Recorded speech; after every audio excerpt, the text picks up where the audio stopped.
আগামী বিজয় দিবসের আগেই জুলাই গণহত্যার বিচার সম্পন্ন হবে আশা আইন উপদেষ্টার। বিচার সংস্কার ও নির্বাচনের লক্ষ্যে কাজ করছে সরকার।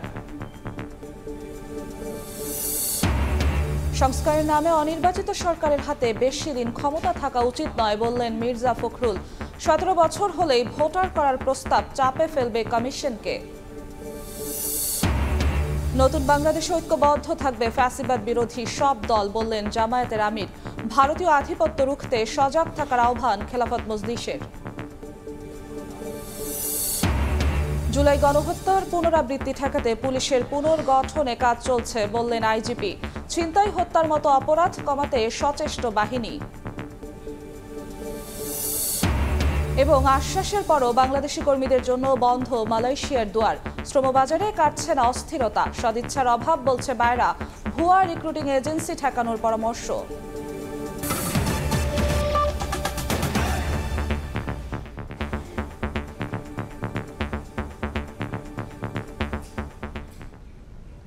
সময় সংবাদের সঙ্গে আছি আমি জিন্নাতারা যশোয়া।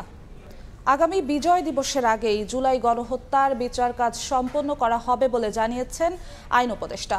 বিচার সংস্কার ও নির্বাচনের লক্ষ্যে অন্তর্বর্তী সরকার কাজ করছে বলেও জানান তিনি। কৃষিবিদ ইনস্টিটিউশনে জাতীয় সংলাপের তৃতীয় অধিবেশনে চিফ প্রসিকিউটর জানান 1 বছরের মধ্যে বিশেষ ট্রাইব্যুনালের সব বিচার শেষ করা হবে। আর অ্যাটর্নি জেনারেল বলেন আন্তর্জাতিক মান অনুযায়ী বিচার সম্পন্ন করা হবে। জুলাই আগস্টের গণহত্যার বিচার চলছে আন্তর্জাতিক অপরাধ ট্রাইব্যুনালে। বিচার কবে শেষ হবে, বিচারের চ্যালেঞ্জই বাকি, এ নিয়ে শনিবার কৃষিবিদ ইনস্টিটিউশনে বসে জাতীয় সংলাপের তৃতীয় অধিবেশন। সংলাপের নানা প্রশ্নের জবাব দেন আইন উপদেষ্টা, অ্যাটর্নি জেনারেল ও চিফ প্রসিকিউটর। ছিলেন বিভিন্ন রাজনৈতিক দলের প্রতিনিধিরা। বিচার সংশ্লিষ্টরা বলেন অগ্রাধিকার ভিত্তিতে গণহত্যার মাস্টার মাইন্ডদের বিচার শেষ করা হবে। বিচার হবে আন্তর্জাতিক মানের। গণহত্যার যিনি প্রধান নিউক্লিয়াস ছিলেন শেখ হাসিনা সহ তার যে নিচের দিকের কয়েকজন ছিলেন তাদের বিচারকে প্রায়োরিটাইজ করছি।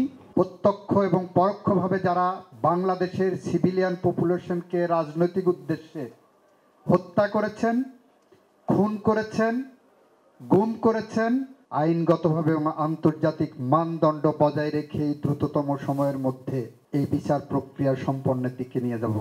সংলাপে আইন উপদেষ্টা বলেন আগামী বিজয় দিবসের আগেই সম্পন্ন করা হবে জুলাই আগস্টের গণহত্যার বিচার। জুলাই গণহত্যার যে বিচারটা যেটা আমরা শুরু করেছি, আমরা আগামী বিজয় দিবস গণহত্যাকারীদের শাস্তির রায় সেলিব্রেশনও করব। গণহত্যার বিচার সংস্কার ও নির্বাচন জুলাই গণ অভ্যুত্থানের মূল লক্ষ্য বলে মনে করেন আসিফ নজরুল। মূল দায়িত্ব হচ্ছে 3টা: বিচার, সংস্কার, নির্বাচন।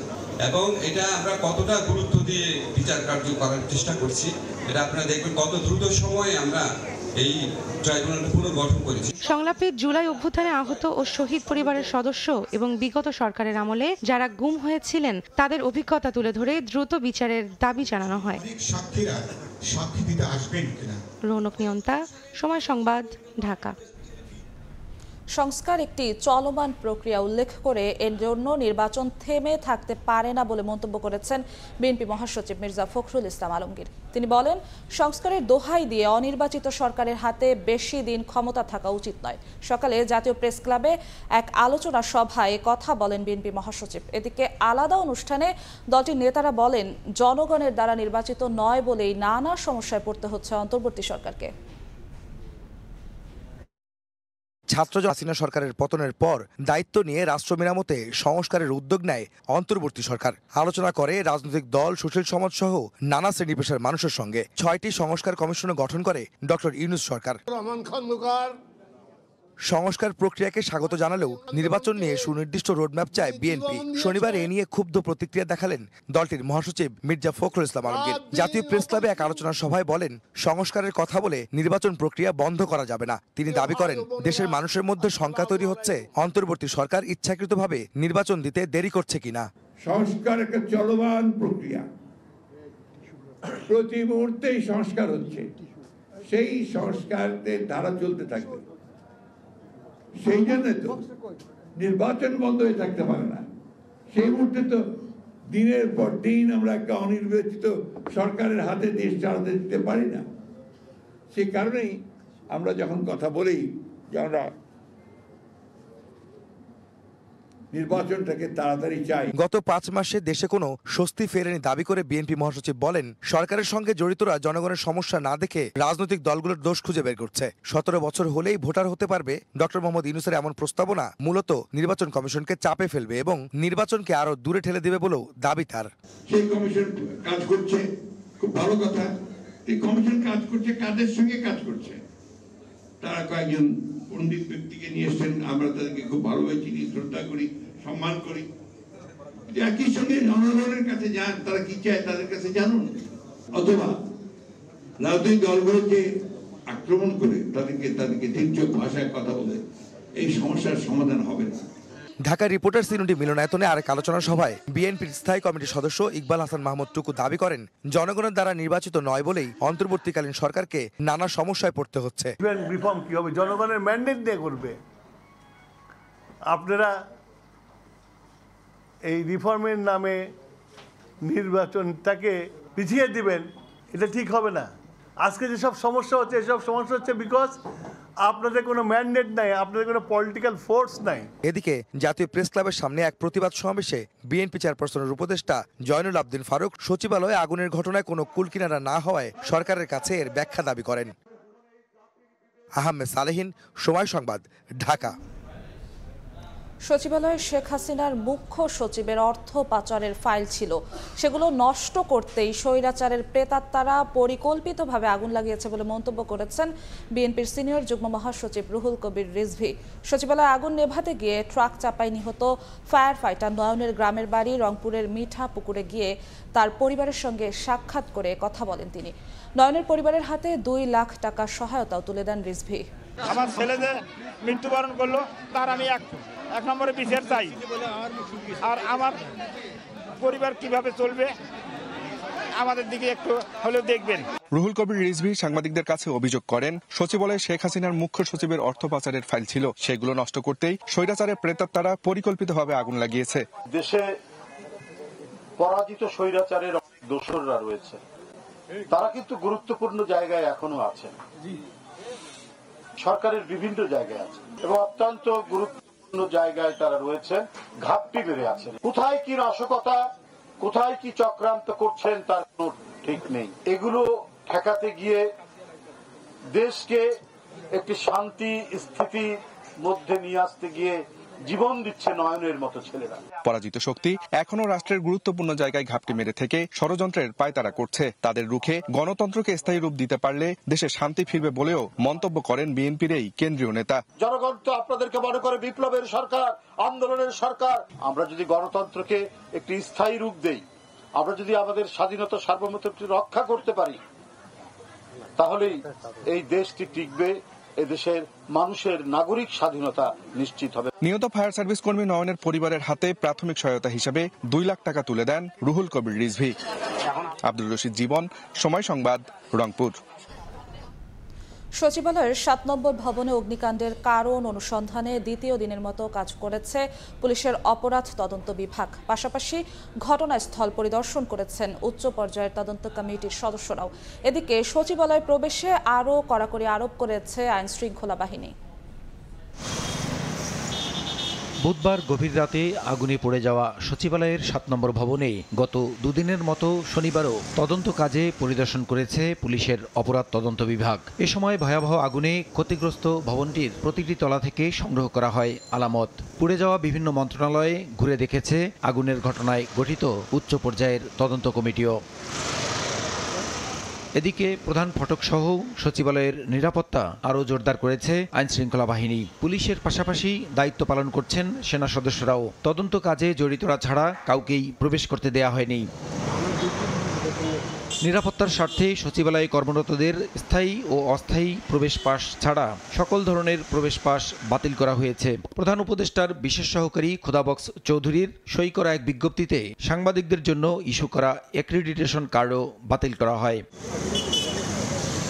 দায়িত্বরত পুলিশ কর্মকর্তারা জানান, তদন্তের স্বার্থে সচিবালয়ে কর্মকর্তারা ছাড়া আর কেউ প্রবেশ করতে পারবেন না, এমন নির্দেশনা দেয়া হয়েছে। এদিকে অ্যাক্রিডিটেশন কার্ড বাতিল করায় সাংবাদিকতা বাধাগ্রস্ত হওয়ার আশঙ্কা করছেন গণমাধ্যম কর্মীরা। যাদের ডিজিটাল কার্ড আছে, স্থায়ী পাস আছে, তারাই ঢুকবে। বহিরাগত কোনো লোক এলাও হবে না। সাংবাদিকও পরবর্তী নির্দেশ না দেওয়া পর্যন্ত প্রবেশ করবে না। অপরাধী আর রাজনৈতিক কর্মী যারা আছে তাদের বিষয়ে যদি এই সিদ্ধান্তটা নেওয়া হয়ে থাকে, ওর সঙ্গে সাংবাদিক সমাজকে বা সাংবাদিকদের ট্যাগ করা, আমার মনে হয় এটা সুবিবেচনা প্রসূত হয় নাই। আমাদেরকে যদি প্রবেশাধিকার নিয়ন্ত্রণ করে, জনগণের তথ্য পাওয়ার যে অধিকার, সেটাও আমার মনে হয় কিঞ্চিত বাধাগ্রস্ত।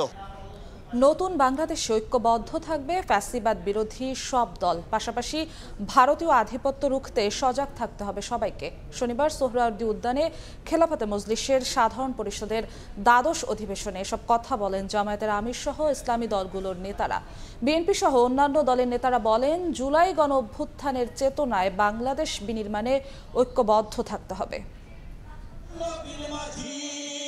ভোর থেকেই সোহরাওয়ার্দী উদ্যানে মানুষের ঢল। সকাল 9:30টায় উদ্বোধনী বক্তব্যের মাধ্যমে সূচনা হয় খেলাফতে মজলিসের সাধারণ পরিষদের দ্বাদশ অধিবেশন। একই মঞ্চে দেখা যায় বিএনপি, জামায়াত সহ বিভিন্ন রাজনৈতিক দলের নেতাদেরও। অতীতের দুঃসহ স্মৃতি তুলে ধরে নতুন বাংলাদেশ গড়তে ঐক্যের ডাক দেন ইসলামী দলগুলোর নেতারা। পাশাপাশি ভারতীয় আধিপত্যবাদ রুখে দিতে সবাইকে সজাগ থাকার আহ্বান জানান তারা। জুলুম, নির্যাতন, ঘুষ, দুর্নীতির অবসান ঘটিয়ে দেশকে একটি কল্যাণকর রাষ্ট্রে পরিণত করতে হবে। আলটিমেটলি আমরা একটা নতুন পরিশীলিত, পরিবর্তিত বাংলাদেশ চাই। আমাদের মধ্যকার অতীতের অনেক তিক্ততাকে আমরা পিছনে ফেলে বাংলার বর্তমানে বাস্তবতাকে সামনে রেখে, জাতির চাহিদাকে সামনে রেখে আমরা ঐক্যের ভিত তৈরি করেছি। যে আওয়ামী লীগ কিন্তু আসলে মূলত ভারতেরই সরকার ছিল।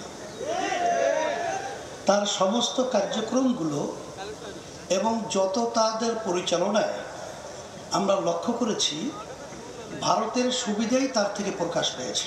24-এর গণঅভ্যুত্থানের চেতনায় বাংলাদেশকে এগিয়ে নেয়ার অঙ্গীকার করেন বিভিন্ন দলের নেতারা। বিশ্ববিদ্যালয়ের আন্দোলন যখন বন্ধ হয়ে যায়, তখন মাদ্রাসার ছাত্ররা যাত্রাবাড়িতে আন্দোলন গড়ে তুলেছিল। ওই যাত্রাবাড়িতে যদি আন্দোলন না হতো, তাহলে হাসিনার পতন হতো না। দেশটা যে বদলাচ্ছে, এই দেশকে ওই রকম জায়গায় বদলে নিয়ে যেতে হবে যাতে এই দেশ বাসযোগ্য একটা দেশ হয়। বাংলাদেশের সকল নাগরিকবৃন্দ এক জায়গায়, কিন্তু আমরা এক দেশের স্বাধীনতা এবং সার্বভৌমত্বের লক্ষ্যে আমাদের কোনো আপোষ আমরা করব না। দীর্ঘ 1.5 দশক পর রাজধানীর সোহরাওয়ার্দী উদ্যানের মতো এমন উন্মুক্ত জায়গায় অধিবেশন করার সুযোগ পেল খেলাফতে মজলিস। সামনের বাংলাদেশে দেশের সকল ইসলামিক দলগুলো যেন নির্বিঘ্নে তাদের রাজনৈতিক কর্মকাণ্ড পরিচালনা করতে পারে, সে ব্যাপারেই প্রত্যাশা ব্যক্ত হলো আগত অতিথিদের কণ্ঠে। শফিক মুন্সি, সময় সংবাদ, সোহরাওয়ার্দী উদ্যান, ঢাকা। জুলাই আগস্টের গণ অভ্যুত্থানে আহতদের দেশে চিকিৎসা হলেও তা পর্যাপ্ত নয় বলে মন্তব্য করেছেন জামায়াত ইসলামের আমির ডাক্তার শফিকুর রহমান।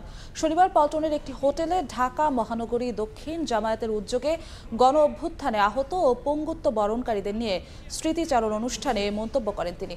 বলেন, আহতদের অগ্রাধিকারের ভিত্তিতে চিকিৎসার জন্য বিদেশে পাঠালে পাশে থাকবে জামায়াত।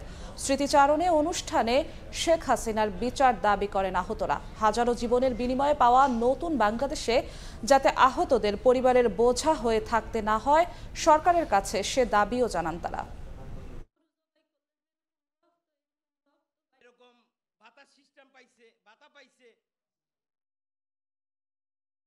আমার জানা মতো দেশে কিছু চিকিৎসা দিলে ওইটা পর্যাপ্ত নয় এবং বিদেশের ব্যাপারে এখনো বড় কিছু সরকার করতে পারে। আমরা মূল দিক থেকেই আমাদের অগ্রাধিকার দুটো ছিল, প্রথমে শহীদ পরিবার, এরপরে আহত ভাই। দলের কতজন শহীদ হয়েছে বলেছেন, আমরা কিচ্ছু বলবো না। এবার আমরা শুধু বলবো যে মেহেরবানি করে কেউ দলের ভিত্তিতে আমাদের শহীদদেরকে ভাগ করবেন না। জুলাই গণহত্যার পুনরাবৃত্তি ঠেকাতে পুলিশকে পুনর্গঠন করতে কাজ চলছে বলে জানিয়েছেন আইজিপি বাহারুল আলম। আর ডিএমপি কমিশনার জানান, 5 আগস্টের 72 ঘন্টা আগে পুলিশ সঠিক সিদ্ধান্ত নিলে অনেক প্রাণহানি ঠেকানো যেত। সকালে রাজধানীর রাজারবাগে এক অনুষ্ঠানে সব কথা বলেন তারা। এ সময় এক প্রশ্নের জবাবে পুলিশ প্রধান বলেন, চুরি, ছিনতাই, খুনের মতো অপরাধ ঠেকাতে তৎপর রয়েছে বাহিনী। শক্তিশালী করা গেলে রাজধানীর রাজারবাগ পুলিশ অডিটোরিয়ামে বাংলাদেশ অবসরপ্রাপ্ত পুলিশ অফিসার্স কল্যাণ সমিতির বার্ষিক সাধারণ সভা। এতে অংশ নেন পুলিশ মহাপরিদর্শক ও ডিএমপি কমিশনার।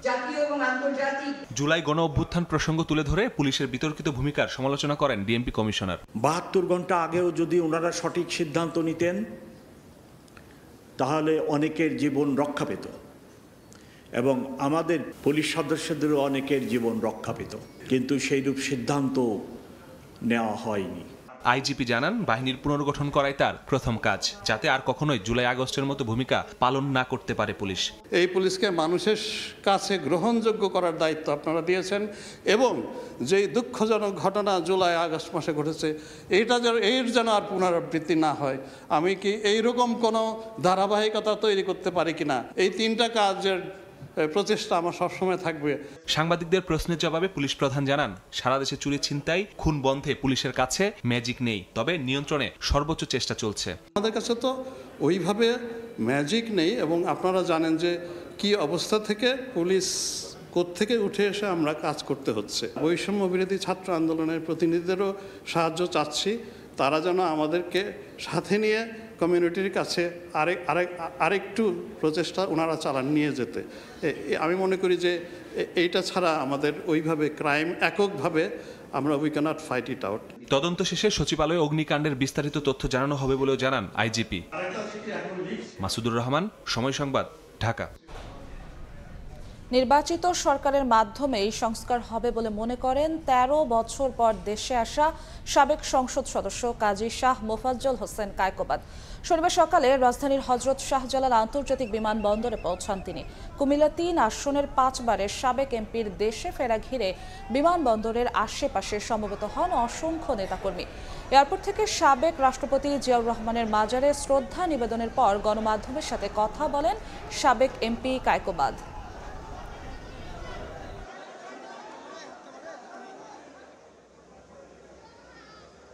সংস্কার তো করবে গণতান্ত্রিক সরকার, যাদেরকে ভোট দিয়ে নির্বাচিত করেছে করবে, ওনারা সংস্কার করবে। ব্যক্তি স্বার্থের জন্য যদি আমরা আজকে বিভক্তি হই তাহলে কিন্তু 96 সালের মতো ঘটনা ঘটবে, তাহলে কিন্তু 2001 সালের সরকারের পরবর্তী পর্যায়ে যেই ঘটনা সেই ঘটনা আবারও ঘটতে পারে। যেমনিভাবে লগি বইটার ঘটনা ঘটেছিল তেমনিভাবে সেই ঘটনা ঘটতে পারে যদি আমরা একত্রে না থাকি।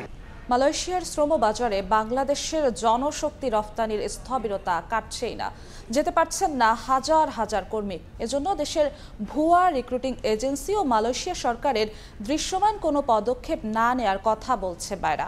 আইন লঙ্ঘনকারীদের বিরুদ্ধে কঠোর ব্যবস্থা ও নিবন্ধিত এজেন্সিগুলোর মধ্যে প্রতিযোগিতা নিশ্চিতের পরামর্শ দিচ্ছেন অর্থনীতিবিদরা। দীর্ঘদিন বন্ধ থাকার পর 2022 সালের আগস্টে পুনরায় চালু হয় মালয়েশিয়ার শ্রমবাজার। চলতি বছরের 31 মে পর্যন্ত দুই দেশের সরকার নির্ধারিত 101টি রিক্রুটিং এজেন্সির মাধ্যমে 5.5 লক্ষ কর্মী দেশটিতে পাড়ি দিয়েছেন। যদিও সরকারিভাবে 79,000 টাকা খরচ নির্ধারণ হলেও কর্মী প্রতি ব্যয় হয়েছে 5 থেকে 6 লাখ টাকা। এদিকে হাসিনা আমলে টিকিট জটিলতার কারণে যেতে পারেনি 15 থেকে 18,000 কর্মী। অন্তর্বর্তী সরকার দায়িত্বে আসার পর পুনরায় দেশটির শ্রমবাজার চালু নিয়ে কথা হচ্ছে। টিকিট জটিলতায় আটকে থাকাদের সহায়তার আশ্বাস দিয়েছেন মালয়েশিয়ার প্রধানমন্ত্রী, যদিও এ বিষয়ে কোনো পদক্ষেপ দেখছে না বাইরা। বলেছেন যে এই 18,000 লোক কর্মীদেরকে বা 70,000 কর্মীদেরকে যাই হোক হোয়াট এভার কোয়ান্টিটি যারা যেতে পারেনি তাদেরকে উনি নেওয়ার ব্যবস্থা করবেন। প্রসেস চলতেছে, মন্ত্রণালয়ও কাজ করছে, আমাদের দূতাবাস কাজ করছে, হাইকমিশন কাজ করতেছে। এটার ঠিক দৃশ্যমান কোনো অবস্থা আমাদের কাছে এখনো হয়নি। জনশক্তি রপ্তানিতে স্বচ্ছতা আনতে রিক্রুটিং এজেন্সিগুলোকে কঠোরভাবে তদারকি করার পরামর্শ দিচ্ছেন অর্থনীতিবিদরা। পাশাপাশি আইন ভঙ্গকারীদের আইনের আওতায় আনার কথাও বলছেন। পুরো পদ্ধতিটাই চলে গেছে হচ্ছে ইনফর্মাল চ্যানেলে বা আন্ডারগ্রাউন্ডে, যেটা কোনো তথ্যপত্র নাই। যাদের কাছ থেকে টাকা পয়সা নেওয়া হচ্ছে বিভিন্ন কারণ দেখিয়ে বিভিন্নভাবে টাকা পয়সা নেওয়া হচ্ছে, সেটা কিন্তু আমরা নিয়ন্ত্রণ করতে পারি না। সংস্কারটাকে ধরে না রেখে এটা যত তাড়াতাড়ি সম্ভব কিছু আইন কানুন করা দরকার এবং শক্ত হাতে এই আইন কানুনগুলোকে যেন আমরা বলবৎ করতে পারি সেই সিদ্ধান্ত এই সরকার শুরু করে দিতে পারে। অবৈধ ভিসা কেনাবেচা ও লেনদেন বন্ধ করা না গেলে মালয়েশিয়ার শ্রমবাজার খোলা ও অভিবাসন ব্যয় নিয়ন্ত্রণ কঠিন হবে বলে ধারণা সংশ্লিষ্টদের। সাইফুল ইসলাম, সময় সংবাদ, ঢাকা। ২০ বছরের উদ্যোগ আর ৪ বছরের পরিকল্পনায় শুরু হওয়া বাস রুট রেশনালাইজেশন প্রকল্প এখনও আলোর মুখ দেখেনি। উদ্যোক্তারা জানান, তৎকালীন পরিবহন নেতাদের রাজনৈতিক প্রভাবই প্রকল্প বাস্তবায়নে মূল বাধা ছিল। পট পরিবর্তনের পর সেই বাধা নেই বলে আশার আলো দেখছেন তারা। তবে বিশেষজ্ঞরা বলছেন, নির্দিষ্ট রেগুলেটরি অথরিটি প্রতিষ্ঠা করে কাজ করতে হবে দায়বদ্ধতার সঙ্গে। আশরাফুল ইসলামের ছবিতে শফিকুজ্জামান রুবেলের রিপোর্ট। নানা কাঠঘর পুড়িয়ে ভোগান্তিহীন যাত্রী সেবা নিশ্চিত করতে রাজধানীতে ২০২১ সালে যাত্রা শুরু করা বাস রুট রেশনালাইজেশন প্রকল্প সফলতার মুখ দেখেনি, বরং দিন গড়ানোর সাথে সাথে যানজটের তীব্রতা বেড়ে ঢাকা হয়ে উঠেছে অসহ্য দুর্ভোগের নগরীতে। অথচ যানজটের কবলে কর্মঘণ্টা নষ্ট হওয়ায় লাভ ক্ষতির হিসেব মিলিয়ে বাস চালকরাও আসতে চান এক ছাতার নিচে। ভোগান্তি থেকে মুক্তি পেতে যাত্রীদের প্রত্যাশা সড়ক হয়ে উঠুক শৃঙ্খলাপূর্ণ। বাসে সিট খালি আছে, আপনি আসেন, উঠার পরে দেখি যে সিট ফাঁকা নাই। যত থামবে না, যত থামলে যানজট কমবে না। বোকা দেখে কন্ডাক্টর আমাকে বেতনই ভালো। রাজধানীর এই যানজট থেকে রেহাই পেতে বাস চালক ও যাত্রীরা উভয়ই চান বাস রুট রেশনালাইজেশনের আওতাযুক্ত হতে। তাহলে প্রতিবন্ধকতা কোথায়? কেনই বা এত বছর প্রচেষ্টা করেও এই প্রকল্পটি আলোর মুখ দেখেনি? প্রকল্পটির তত্ত্বাবধানে থাকা ঢাকা পরিবহন সমন্বয় কর্তৃপক্ষ ডিটিসি এর কাছেই সেই জিজ্ঞাসা। ঢাকা পরিবহন সমন্বয় কর্তৃপক্ষ ডিটিসিএ জানায়, তৎকালীন পরিবহন নেতাদের রাজনৈতিক প্রভাব, অবৈধ বাসে দৌরাত্ম্য, মালিকানা হারানোর ভয়ে বাস কোম্পানির অনীহা ও লেনদেনের স্বচ্ছতার অভাব ছিল প্রধান অন্তরায়। নতুন করে দায়িত্ব পাওয়া পরিবহন নেতারাও সরকারের উদ্যোগকে স্বাগত জানান। তৎকালীন যে বাস মালিক সমিতি ছিলেন, শ্রমিক যে সংগঠন ছিলেন, তাদের থেকে আমরা সহযোগিতা পেলাম না। এমনকি এখানে যারা আবেদন করেছেন তাদেরকে অনেক ধরনের হয়রানি হেনস্থার শিকার হতে হয়েছে। প্রতিটি কোম্পানি এবং প্রতিটি মালিককেই ডেকে কথা বলে এই অবস্থার পরিবর্তন করার জন্য আমরা উদ্যোগী হচ্ছি। সড়কের শৃঙ্খলা ফেরাতে এবার ছাড় দিতে নারাজ বাংলাদেশ সড়ক পরিবহন কর্তৃপক্ষ বিআরটিএ। সংস্থাটির চেয়ারম্যান জানান, আর নয় নৈরাজ্য, ফিটনেস না থাকলে মিলবে না লাইসেন্স।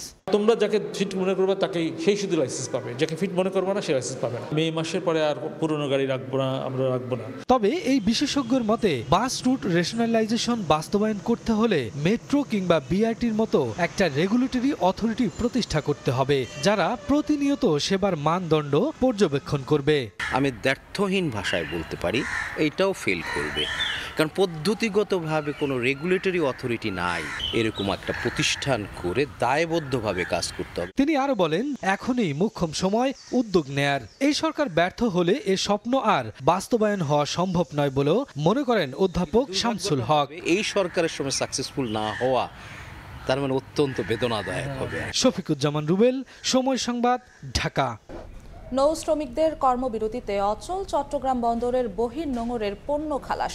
গভীর সাগরে লাখ লাখ টন পণ্য নিয়ে ভাসছে 25টি মাদার ভ্যাসেল। পণ্য খালাস করতে না পারায় প্রতিটি জাহাজকে দৈনিক 12 থেকে 15,000 ডলার জরিমানা গুনতে হচ্ছে। এছাড়া কর্ণফুলী নদীর 16টি ঘাট সহ অভ্যন্তরীণ নৌ রুটে পণ্য পরিবহন বন্ধ হয়ে গেছে। এমন পরিস্থিতি চললে বাজারে ভোগ্য পণ্য শিল্পের কাঁচামালের সংকট তৈরির আশঙ্কা ব্যবসায়ীদের। আশরাফুল আলম মামুনের ক্যামেরায় বিস্তারিত জানাচ্ছেন ফেরদৌস লিপি। নৌ শ্রমিকদের কর্মবিরতিতে কর্ণফুলীতে নোঙর করে আছে শত শত লাইটারের জাহাজ। নগরীর 16টি ঘাটসহ দেশের অভ্যন্তরীণ নৌ রুটে পণ্য পরিবহন পুরোপুরি বন্ধ। আমদানি পণ্য লাইটারিং বন্ধ হওয়ায় বহির্নোঙরে অলস বসে আছে 25টির মতো বিদেশি মাদার ভেসেল। এইসব জাহাজে খালাসের অপেক্ষায় lakh lakh ton cement, clinker, তেল, চিনি সহ বিভিন্ন খাদ্যপণ্য। ফলে এক ধরনের অচল অবস্থা চলছে চট্টগ্রাম বন্দরের খালাস প্রক্রিয়ায়। Food grain, sugar, cement, clinker এবং অয়েল ট্যাঙ্কার, তো সেই জাহাজগুলোতে কাজ না হওয়ার কারণে এগুলা আইডলিং করছে। এতে আমাদের এই প্রত্যেকটা জাহাজের ফিক্সড অপারেটিং কস্ট বাবদ যে প্রায় 10 থেকে 15,000 ডলার গচ্চা যাচ্ছে। এমন পরিস্থিতি চললে বাজারে ভোগ্যপণ্য ও শিল্পের কাঁচামাল সরবরাহ সংকট তৈরির আশঙ্কা ব্যবসায়ীদের। পণ্যের যে খালাস সেটি কিন্তু সম্পূর্ণ স্থবির হয়ে আছে এবং এটি যখন শুরু হবে তত করে এই পণ্যগুলো খালাস করে আবার নতুন করে যখন মাদার ভেসেলগুলোতে তারা পণ্য নিতে যাবে তখন কিন্তু একটা দীর্ঘ সারি হয়ে যাবে। এদিকে কর্মবিরতির সমর্থনে শনিবার সকালে নগরীর ঘাটগুলোতে বিক্ষোভ করেন নৌযান শ্রমিকরা। জাহাজে 7 খুনে জড়িতদের কঠোর শাস্তি সহ ক্ষতিপূরণের দাবি জানান তারা। কষ্ট হলেও আমরা বিচার চাই, কারণ আমাদেরও তো নিরাপত্তার বিষয় আছে এখানে। সঠিক বিচার না পাওয়া পর্যন্ত আমাদের লাগাতার আন্দোলন চলতে থাকবে। দেশ বিষম সংকটে চলে যাবে, তাই আমরা আমাদের এই নৌপথে নিরাপত্তার জন্য যে দাবি দিয়েছি, আশা করি এই দাবিটা যেন আমাদের পূরণ হয়। অচল অবস্থা নিরসনে সরকারকে দ্রুত পদক্ষেপ নেওয়ার দাবি সংশ্লিষ্টদের। ফেরদৌস লিপি, সময় সংবাদ, চট্টগ্রাম। শিক্ষা ব্যবস্থাকে শক্তিশালী করার পাশাপাশি মান বাড়াতে সরকারি প্রাথমিক ও মাধ্যমিক বিদ্যালয়ে শিক্ষকদের বেতন স্কেল 13 গ্রেড থেকে 10ম গ্রেডে আনা উচিত বলে মনে করেন জাতীয় নাগরিক কমিটির মুখ্য সংগঠক সার্জিস আলম।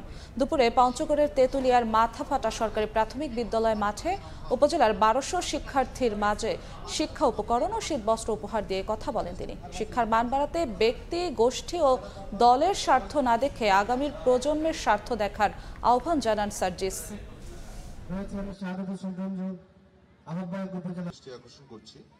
আমরা আসলে অনেক দেরিতে অনুষ্ঠান শুরু এবং সামনে রয়েছেন সম্মানিত 13 গ্রেডের 17-18 হাজার টাকার বেতন একজন ইউনিভার্সিটি গ্র্যাজুয়েটকে কতদিন একটা প্রাইমারি স্কুলে রাখবে, এটা গুরুত্বপূর্ণ একটা প্রশ্ন। সো আমরা যদি বর্তমান আর্থসামাজিক প্রেক্ষাপট বিবেচনায় আমরা আমাদের শিক্ষা ব্যবস্থাকে আরো স্ট্রং করতে চাই, আমাদের গোড়াটাকে শক্ত করতে চাই, আমাদের বর্তমানে বাংলাদেশের যে মূল্যস্ফীতির অবস্থা, একজন সন্তানকে পড়াশোনা করানোর যে খরচ, সেই জায়গায় আমরা মনে করি যে আমরা আমাদের শিক্ষা ব্যবস্থাকে সামনের দিকে এগিয়ে নিয়ে যেতে হলে এই সরকারি প্রাইমারি স্কুল এবং সরকারি যে হাই স্কুলগুলো রয়েছে এগুলোর শিক্ষকদের গ্রেড অন্তত 10ম গ্রেডে নিয়ে আসা উচিত। নদী বাঁচাতে প্রয়োজনে 2-4টি কারখানা বন্ধ করে দেয়া হবে, পাশাপাশি বন বিভাগের দখল হওয়া জমি উদ্ধার করা হবে বলে জানালেন বন ও পরিবেশ উপদেষ্টা সৈয়দা রিজওয়ানা হাসান। দুপুরে গাজীপুরে নদী বাঁচাতে যুব সম্মেলনে কথা বলেন তিনি। শিল্প, পয়নিষ্কাশন ও পলিথিনের কারণে নদী দূষণ হয় জানিয়ে পলিথিন ব্যবহার বন্ধ করতে বিকল্প খোঁজার উপর গুরুত্ব দেন উপদেষ্টা। বলেন, মাছে ভাতে বাঙালির অস্তিত্ব ঠেকাতে আগামী প্রজন্মকে একটি দূষণমুক্ত দেশ উপহার দেওয়ার চেষ্টা করা হবে। আগামী প্রজন্মকে যদি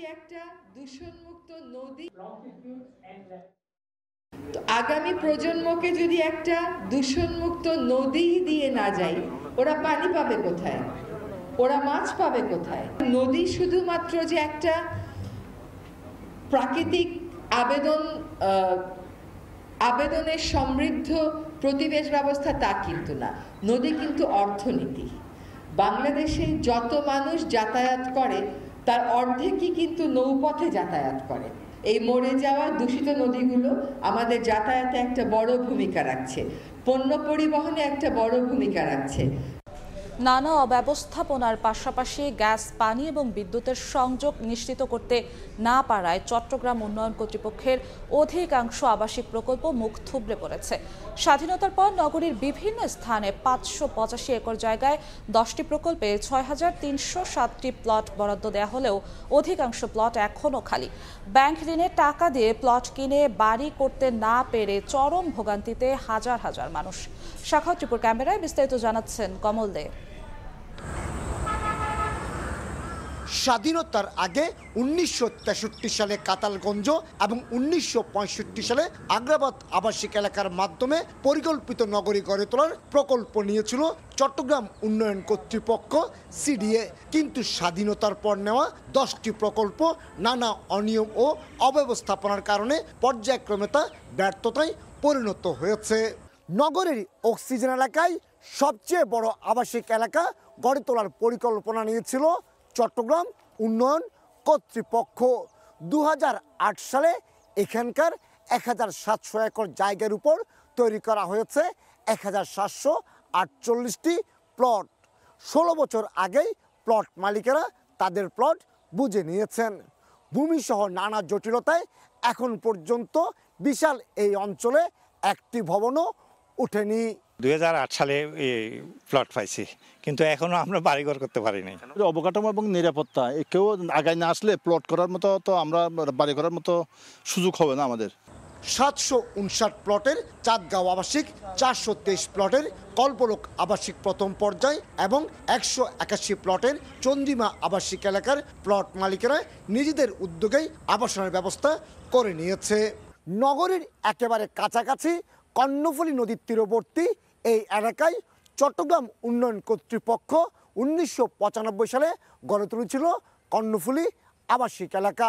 52 একর জায়গার উপর তৈরি করা হয়েছিল 517টি প্লট। প্লট মালিকেরা প্লট বুঝে নিয়েছেন, কিন্তু 29 বছর পেরিয়ে গেল নানা জটিলতায় এখানে কোনো ভবন উঠেনি। চট্টগ্রাম উন্নয়ন কর্তৃপক্ষের এই আবাসিক প্রকল্প অনেকটা ব্যর্থতায় পর্যবেসিত হয়েছে। এদিকে 985 প্লটের সলিমপুর আবাসিক, 1356 প্লটের কল্পলোক আবাসিক দ্বিতীয় পর্যায়ে কিছু ভবন উঠল, পরিপূর্ণ আবাসিকের রূপ পায়নি। এজন্য সিডিএর আগের পরিষদকে দায়ী করছেন এই নগরবিদ। শুধু প্লট দিলেই কিন্তু প্রকল্প চালু হয়ে যাবে না। এক্ষেত্রে তৎকালীন যারা ব্যবস্থাপনায় ছিলেন তাদের সমন্বিত কর্মোদ্যোগের একটা অভাব আমরা দেখেছি, যার ফলে হয়তো প্লট পেয়েছে, পানি পায় নাই বা বিদ্যুৎ পায় নাই। অভিযোগ উঠেছে কোনো রকম পূর্ণাঙ্গ পরিকল্পনা ছাড়াই গড়ে তোলা হয়েছে এসব আবাসিক এলাকার প্লট। বিশেষ করে তদবিরের মাধ্যমে বেশি আবেদনকারীকে প্লট দিতে গিয়ে প্লটের সাইজ নামিয়ে আনা হয়েছে 3 থেকে 4 কাঠায়, অথচ খরচ অনুযায়ী ভবন তুলতে প্রয়োজন ছিল 8 থেকে 10 কাঠার প্লট। ইন্ডিভিজুয়ালি একজনকে একটা প্লট দিয়ে দিলাম, তাও প্লটের সাইজ করলাম 2.5 কাঠা থেকে 3 কাঠা, 4 কাঠা, 5 কাঠা। তো এটা 5 কাঠার নিচে আসাই উচিত ছিল না যদি আপনি এই প্রজেক্টটাকে ভাইবেল করতে চান। 60 বর্গ মাইলের এই চট্টগ্রাম নগরীতে লোক সংখ্যা 70 লাখের বেশি। সিডিএর তথ্য অনুযায়ী এই নগরীতে বহুতল ভবন রয়েছে 4,01,721টি। এর মধ্যে 3,87,000 1 থেকে 6 তলা, 13,480টি 6 থেকে 10 তলা এবং 484টি 10 তলার অধিক। কমল দে, সময় সংবাদ, চট্টগ্রাম।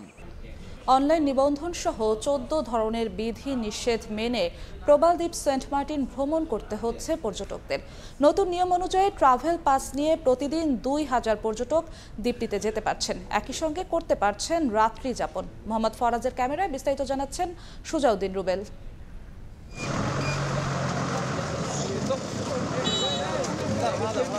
কক্সবাজারের দুনিয়ারছড়া বিআইডব্লিউটিএ ঘাট। সূর্য না ওঠার আগেই হাজির শত শত ভ্রমণ পিপাসু। নতুন নিয়ম অনুযায়ী করতে হয় অনলাইন নিবন্ধন আর নিতে হয় ট্রাভেল পাস, যা হয়ে যাচ্ছে টিকিটের সঙ্গে। জাহাজে ওঠার আগেই প্রশাসনের কড়া তৎপরতা। ট্রাভেল পাসের পাশাপাশি পর্যটকদের হাতে প্লাস্টিক কিংবা পলিথিন আছে কিনা করা হয় তল্লাশি। দেয়া হয় সেন্ট মার্টিন ভ্রমণে সরকারি বিধিনিষেধের ধারণাও। তবে কক্সবাজার থেকে সেন্ট মার্টিন জাহাজ চলাচলে সমস্যার কথাও বলছে জাহাজ কর্তৃপক্ষ। এইখান থেকে কক্সবাজার থেকে 6 ঘন্টার মতো লাগে। টেকনাফ হলে তো খুব তাড়াতাড়ি যাওয়া যায়, 2.5 ঘন্টা 3 ঘন্টায়। কিন্তু টেকনাফে যেহেতু বর্তমান পরিস্থিতিতে যাওয়া সম্ভব না, ইনানি দিয়ে গেলেও অনেক সময় কম লাগে। দীর্ঘ প্রতীক্ষার পর 1 ডিসেম্বর থেকে শুরু হয় সেন্ট মার্টিনে পর্যটকবাহী জাহাজ চলাচল। আমরা বাংলাদেশের নাগরিক, আমরা যে কোনো সময় সেন্ট মার্টিনে আসবো, সেন্ট মার্টিনে যাব। টাইমটা না কমিয়ে আসলে কিভাবে পরিষ্কার পরিচ্ছন্ন রাখা যায়, কিভাবে কি করা যায়, ওই দিকে মনোযোগ দেওয়া উচিত। এবার পর্যটকের সমাগম কম, বাজারও কিছুটা ফাঁকা। পর্যটনকে ঘিরে নির্মিত হোটেল রেস্তোরাঁ 50% বন্ধ। এদিকে পরিবেশবাদী সংগঠনগুলো বিধিনিষেধকে স্বাগত জানিয়েছে, আর পরিবেশ অধিদপ্তর বলছে সচেতনতা বাড়ানোর পাশাপাশি বিধিনিষেধ না মানলে কঠোরতা অবলম্বন করা হবে। কঠোর না হলে আপনি যে যার যার মতো করে করবেন, এটা হয় না। এবং আরেকটু সচেতনতা বাড়ানোর পরেই আমরা কঠোরতার দিকেও যেতে হবে আমাদেরকে। প্রতি বছর অক্টোবর থেকে মার্চ পর্যন্ত সেন্ট মার্টিন দ্বীপ পর্যটকদের জন্য উন্মুক্ত থাকলেও এবার ভ্রমণ ও রাত্রি যাপনে এ সময় কমিয়ে করা হয়েছে 2 মাস। পরিবেশবাদী সংগঠনগুলোর দাবি যাতে পুরোপুরি কার্যকর হয় এসব বিধিনিষেধ। প্রবালদ্বীপ সেন্ট মার্টিন থেকে সুজাউদ্দিন রুবেল, সময় সংবাদ, কক্সবাজার। সামাজিক যোগাযোগ মাধ্যম টিকটক বন্ধের আদেশ স্থগিত রাখতে সুপ্রিম কোর্টের প্রতি আহ্বান জানিয়েছেন নবনির্বাচিত প্রেসিডেন্ট ডোনাল্ড ট্রাম্প। আগামী 10 জানুয়ারি এই বিষয়ে মার্কিন আদালতে শুনানি হওয়ার কথা রয়েছে। এর আগেই এই আহ্বান জানালেন ট্রাম্প। আইন অনুযায়ী টিকটকের চীনা মালিক প্রতিষ্ঠান বাইট ড্যান্সকে 19 জানুয়ারির মধ্যে অ্যাপটি কোনো মার্কিন কোম্পানির কাছে বিক্রি করতে হবে, নতুবা এটি যুক্তরাষ্ট্রে নিষিদ্ধ করা হবে। বর্তমানে যুক্তরাষ্ট্রে 170 মিলিয়নেরও বেশি টিকটক ব্যবহারকারী রয়েছে। টিকটক জানিয়েছে তাদের ব্যবহারকারীর ডেটা যুক্তরাষ্ট্রে সংরক্ষিত এবং মার্কিন ক্লাউড সার্ভিস অপারেটর ওরাকলের মাধ্যমে পরিচালিত হয়। পাশাপাশি টিকটকের মূল প্রতিষ্ঠান বাইট ড্যান্স ইতিমধ্যে এই আইন বাতিলের আবেদন করেছে।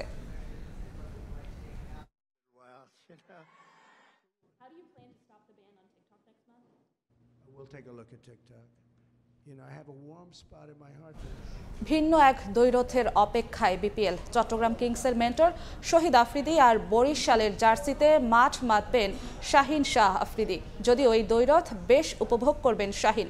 বাংলাদেশের পেস বিপ্লবে বিস্ময় ঝরল এই পাকিস্তানি গতি তারকার কণ্ঠে। প্রথমবারের মতো বিপিএল খেলতে এসে জানান নিজের মুগ্ধতার কথা। সাউদার্ন আর্মির জয়ে রাখতে চান অবদান। 6 ফিট 6 ইঞ্চির দীর্ঘকায় গড়ন, তর্কাতীতভাবেই এবারের বিপিএল এর সবচাইতে বড় তারকা হোম অফ ক্রিকেটে শাহিন শাহ আফ্রিদি। অথচ এই মুহূর্তে তার খেলার কথা ছিল সাউথ আফ্রিকার বিপক্ষে টেস্ট সিরিজে, কিন্তু পাকিস্তানের গণমাধ্যমের দাবি বিশ্রাম নয়, অবাধ্য হওয়ারই শাস্তি পাচ্ছেন এই গতি তারকা। তবে আখেরে তাতে লাভ হয়েছে ফরচুন বরিশালের। ঢাকায় আসার 12 ঘন্টা না পেরোতেই অনুশীলনে শাহিন আফ্রিদি। তামিমের চাওয়াতেই সাউদার্ন আর্মিতে যোগ দেয়া। মিরপুরে যতক্ষণ ছিলেন সবার আগ্রহের কেন্দ্রে ছিলেন এই পাকিস্তানি পেসার। তবে গণমাধ্যমের মুখোমুখি হয়ে বললেন ভিন্ন কিছু। আমরা শুধু বিপিএল নিয়েই কথা বলি, অন্য কিছু নয়। হ্যাঁ, গত 2-3 বছর আন্তর্জাতিক ক্রিকেটের ব্যস্ততায় আসতে পারিনি। এবছর শিডিউল মিলে গেল। তামিম ভাই বলার পর তাই চলে এলাম। অবশ্যই ভালো ক্রিকেট খেলতে চাই। নেটে বল হাতে আগুনে আফ্রিদি। বাংলাদেশের পেস বিপ্লবের খবর জানা তারও। তার দলেই যে আছেন রিপন, শহীদুলরা, নাহিদ, তাসকিনকে নিয়ে ঝরল প্রশংসা। বাংলাদেশ এখন দারুণ bowling unit. Taskin leading bowler, তরুণ রানা অনেক ভালো করছে, উচ্চতা অনেক, গতিও অনেক। ভবিষ্যতে আরো অনেকেই উঠে আসবে যারা লাল বলের ক্রিকেটেও খেলবে। লাল বলের ক্রিকেট যত খেলবে তত উন্নতি করবে। এবারের বিপিএল ভিন্ন এক কারণে বিশেষ শাহিন শাহ আফ্রিদির কাছে। চট্টগ্রামের মেন্টর যে তারই শ্বশুর বুমবুম আফ্রিদি, তাই তো শ্বশুর আর জামাতার মাঝে প্রতিদ্বন্দ্বিতা দেখার অপেক্ষা। এখানে আসার আগেও তার সঙ্গে ব্যাডমিন্টন খেলে এসেছি। আমার জন্য ব্যাপারটা ভালো যে উনি খেলছেন না, কারণ মাঠে পরস্পরের মুখোমুখি হব না। তিনি চট্টগ্রামের মেন্টর। আমি আশা করি বাংলাদেশের তরুণরা তার কাছ থেকে অনেক কিছু শিখবে। এখন পর্যন্ত 5 ম্যাচের জন্য আফ্রিদির সঙ্গে চুক্তি বরিশালের। তবে পরিবর্তিত পরিস্থিতিতে তা বাড়তে পারে 10 ম্যাচ পর্যন্ত। সংবাদ সম্মেলন শেষ করেও তাই দু একটা বাংলা বলার চেষ্টা। মাহবুব রিমন, সময় সংবাদ, ঢাকা। এ পর্যায়ে শীর্ষ সংবাদগুলো জানিয়ে দিচ্ছি আরেকবার। সংস্কারের নামে অনির্বাচিত সরকারের হাতে বেশি দিন ক্ষমতা থাকা উচিত নয় বললেন মির্জা ফখরুল। 17 বছর হলেই ভোটার করার প্রস্তাব চাপে ফেলবে কমিশনকে। নতুন বাংলাদেশে ঐক্যবদ্ধ থাকবে ফ্যাসিবাদ বিরোধী সব দল বললেন জামায়াতের আমির। ভারতীয় আধিপত্য রুখতে সজাগ থাকার আহ্বান খেলাফত মজলিসের।